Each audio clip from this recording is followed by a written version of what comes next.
सगळ्या गोष्टी माझ्या डोक्यावरून गेल्या. आज ज्या माझे वारसे सांगतात त्यात माझ्यापासून लांब झाल्या. मला कसे माहित होते पुढे काय घडणार, मला कसे माहित होते पुढे काय होणार. एका वेगळ्या अनोख्या जगासाठी मी शिवशापासोबत दगडाबरोबरच शेणही सोसले. तुमच्याच भाषेत सांगायचे म्हणजे रात्रंदिवस मी सोसले. मी कसले भाव झेलते हो, मी कसले भाव झेलते.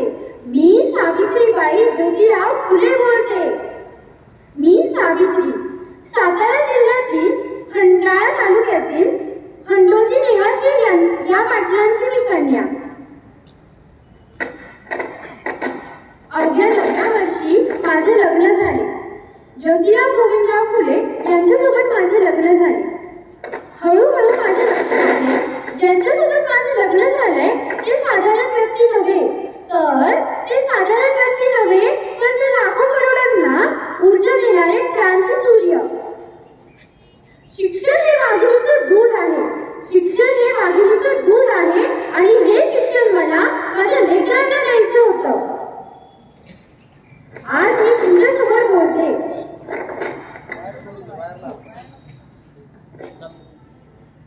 शेळपट्ट्यासारखं जगला तर काम तमाम होतं, शेळपट्ट्यासारखं जगला तर काम तमाम होतं आणि वाघासारखं जगला तर नाव होतं, आणि वाघासारखं जगला तर नाव होतं.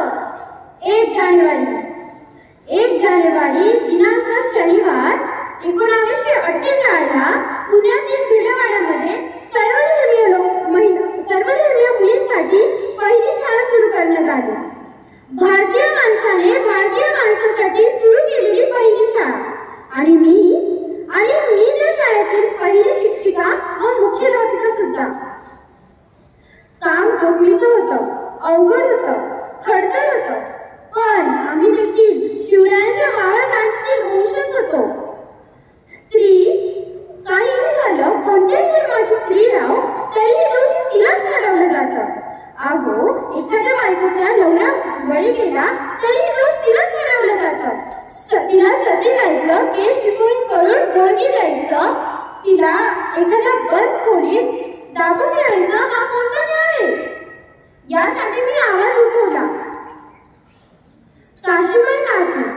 काशीबाई नाटू याच अशा बदनामीमुळं त्यांनी असा निर्णय घेतला, तो म्हणजे आत्महत्याचा. त्यांनी आत्महत्येचा निर्णय घेतला.